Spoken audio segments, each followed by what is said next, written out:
pagi, kembali lagi di channel saya. Pada kali ini saya akan membahas mengenai review sebuah mushaf dalam Al-Quran, mushaf Al-Quran, review mushaf Al-Quran yang saya gunakan, dimana mushaf saya itu mushaf yang standar Indonesia ataukah bukan. Yang saya buat ini untuk mengenal mushaf yang kita gunakan sehari-hari, apakah mushaf kita ini sesuai dengan standar Indonesia ataukah mushaf lain atau mushaf yang tidak standar Indonesia. Mushaf itu, mushaf yang standar Indonesia ada yang namanya mushaf mushaf Usmani, Bombay, mushaf Imla'i, Bahriyah, dan mushaf Braille, mushaf untuk tunanetra, orang yang membutuhkan. Setelah itu, kenapa dikatakan masuk standar mushaf Indonesia? Dikatakan masuk standar mushaf Indonesia itu apabila mencakup dalam mushaf tersebut ada yang namanya surat, juz, terus makro, habis itu ayat, terus manzil, ada juga namanya hizb gitu. Jika semuanya mencakup dan sesuai dengan standar mushaf Indonesia, itu dinamakan mushaf yang sudah baik ya, sesuai dengan MSI yang berlaku dalam negara kita. Terus bagaimana sih kita tahu bahwa Quran kita itu sesuai dengan standar Indonesia atau bukan? Dan pada video kali ini kita akan membahas mushaf kita ini standar Indonesia atau bukan. Kalau mushaf saya ini mushaf tidak standar Indonesia karena mushaf yang saya dapat ini mushaf dari pesantren. Bentukannya seperti ini, sama kayak mushaf lain, cuma warnanya lebih putih, abu-abu gitu, kalem. Gak ada warna-warni kuning, hijau, merah, gak ada. Karena mushafnya kayak mushaf apa ya, lupa. Mushaf biasa saja, mushaf murahan gitu. Tapi ya memang tidak masuk dalam standar Indonesia karena ini mushaf digunakan untuk kalangan sendiri. Di sini tertera kata, lihat ini.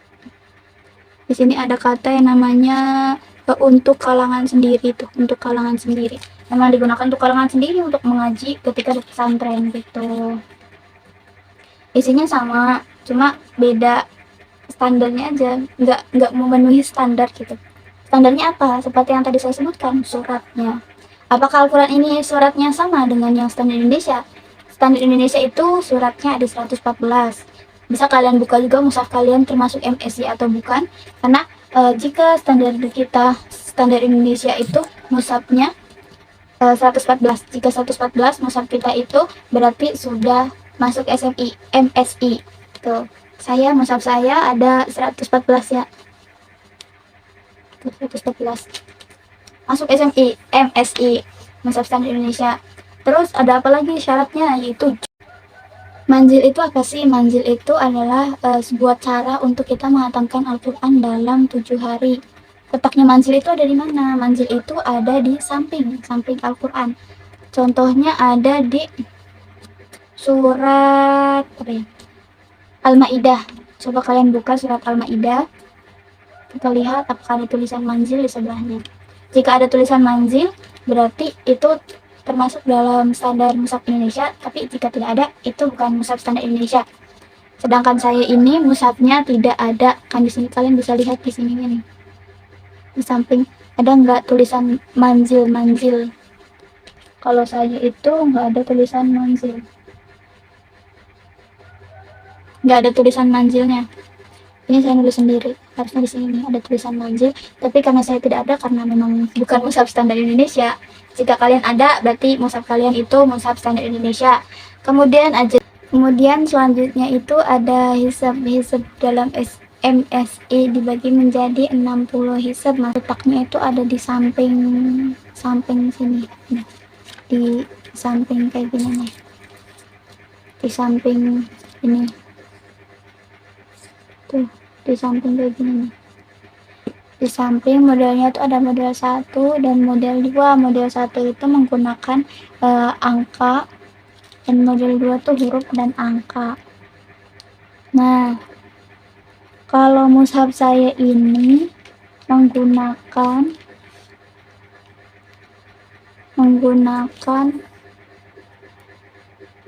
huruf dan angka model 1. Jadi kan ada model 1 dan model 2. Model Kalian juga bisa lihat nanti di surat Al-Baqarah ayat 26, di situ ada tulisan hisab di sini. Ada tulisan hisab. Hisab kalian tuh pakainya model berapa? Model 1 apa model 2? Gitu. Kemudian ada yang namanya ruku atau makro. Apa sih ruku atau makro itu? Ruku atau makro itu kayak tempat pemberhentian ketika kita membaca Al-Quran. Kayak ibaratnya membaca Al-Quran tuh dimana kita itu sedang berbicara dengan Tuhan, ya nggak sih?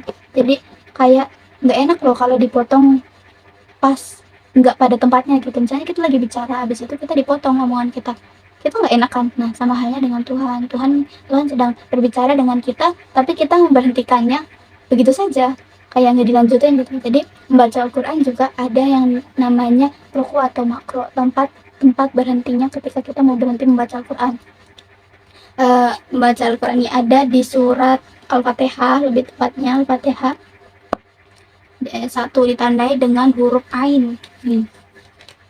Ayat 1 intinya di surat Al-Fatihah di ayat 7, berarti ini tuh simbolnya Ain, ruku, sebagai tanda bahwa berhenti di situ. Kalau kamu mau berhenti sedang berbicara dengan Tuhan kan, berhentinya di situ kalau mau berhenti, tapi kalau mau lanjut ada lagi gitu. Dibagi menjadi 557 ruku atau makro dalam MSI, Mushaf Standar Indonesia. Kemudian ada yang namanya ayat. Kan tahu kan ayat yang dulu kita selalu kita dengar, yaitu 6666 ayat. Sejujurnya itu bukan sebagai klasifikasi semua ininya tuh ayatnya udah segitu. Jadi penggunaan angka yang sama dalam penyebutan 6666 itu berfungsi untuk memudahkan dalam mengingat. Jadi sejujurnya ayat-ayat tersebut itu menjelaskan tentang larangan, perintah, dikategorikan gitu. Bukan semua ayatnya, tapi dikategorikan. Ini kayak gini, ini kayak gini, kayak gitu.